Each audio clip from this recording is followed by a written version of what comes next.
Nicodemus here. On today's episode, I wanted to piggyback off of Thursday night's ACIM class that just passed last night, 7:30 to 8:30 p.m. Eastern. We were talking about I need do nothing. And for me, I feel like that's one of the most powerful lessons, and I want you to jump into it to help our subs. Yeah. Well, I'll give you a little background about how it came out. It's a very famous part of Course in Miracles, I need do nothing.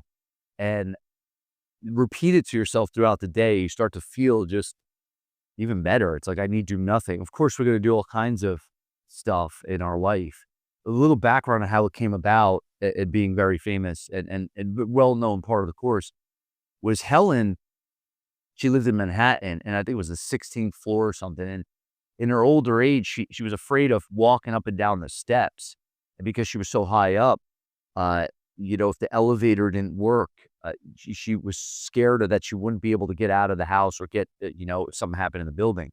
So they got a letter from the association that they were going to do construction on the building. And Helen got really frantic and freaked out.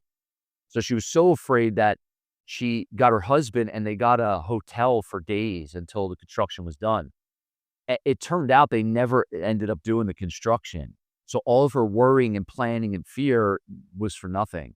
And Jesus said to her, he said, you would have been better off just realizing I need you nothing. And that she would have been guided very specifically if she needed it. And it really applies for us in our life. I want to read to you this part from the Course. It says, this is from chapter 18, section 7, paragraph 5. It says, sentence 7. When peace comes at last to those who wrestle with temptation, and that temptation is really the temptation to forget God, the temptation to be pulled into the world and forget our true nature. When peace comes at last to those who wrestle with temptation, fight against the giving in to separation. When the light comes at last into the mind, given to contemplation. So when the light comes after long periods, a lifetime of contemplation, or when the goal is finally achieved by anyone, it always comes with just one happy realization. I need do nothing. It goes on, it says, I need do nothing. It is a statement of allegiance, a truly undivided loyalty.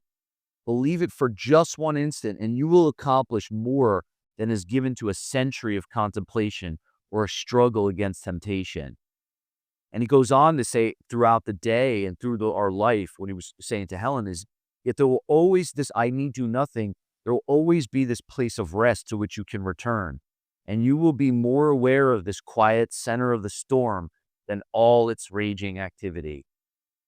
This quiet center in which you do nothing will remain with you, giving you rest in the midst of every busy doing on which you are sent.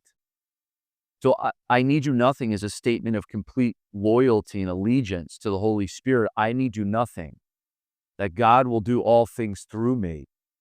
I need you nothing. Now, that doesn't mean that I'm going to sit on the couch all day and I'm just going to do nothing. It's not talking about in the form of our life. It's talking about this quiet center that we bring to all the doing of our life. This quiet center that I need you nothing because there's nothing in this world that could add to me and there's nothing in this world that could take away from me. There's no place in which I'm threatened or vulnerable by the doings of life.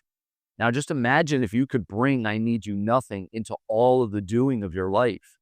That means that you would, it's like if you think of the ocean, it doesn't matter all the raging activity, which is what he just spoke about on the surface. No matter how crazy the ocean is, I've been in the ocean on really crazy days, storms. If you dive down, I love free diving. If you dive down, it's always still, it's always quiet. Well, what Jesus is talking about in the Course is that it's the same for us, that in the midst of all the activity of our life that can seem like chaos, can seem like the unknown, and we're being, thrown about the wind in our life. It could feel like that when you look at all the busy doing and all the raging activity on the surface. But I need you nothing comes from deep within us. When our heart and our mind are aligned with the Holy Spirit, are aligned with God, need you nothing, and I'll be led and I'll be guided to all the doing that is needed for me. But I do nothing in it. There's a whole philosophy from India that is based on that you're not actually doing anything. There's no individual doer within us. It's all God moving through us. So I need do nothing. What it does is it takes away this incessant fear and anxiety around the individual doer that I think of myself as in my thoughts. Like, I got to get this done. I got to do that. All that. That's chaos. So when we can come back to I need do nothing, he says, yet there will always be this place of rest to which you can return. And you'll be more aware of this quiet center of the storm than all its raging activity. And what Jesus was communicating to Helen, that if she had just trusted that she would have been guided very specifically if she needed to do something. But through her own volition, through her own need, she ended up spending a lot of time, money, energy on something that wasn't even needed. How often do we do that?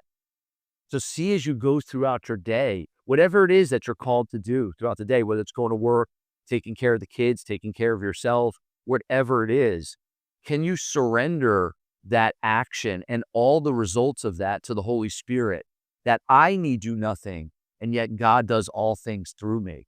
And that gives us this peace in the quiet of whether it's a storm, whether it's crazy waves, crazy movement at the top of the ocean of our lives. We can stay still in that quiet center. And the irony is that the more that we practice this, the more it seems like things work out for us, that actually our doing becomes more effective. I put that in quotes because, yes, of course, we're doing in our life. It becomes more effective when I get myself out of the way and let God come through me. And then you'll be guided very specifically on things that that need to get done. You'll be guided very specifically to people, to places, to things that are perfect for you and your own curriculum for awakening. So practice that today and really bask in the freedom and the joy and the peace that this reaffirmation of our allegiance to the Holy Spirit gives to us. I need do nothing.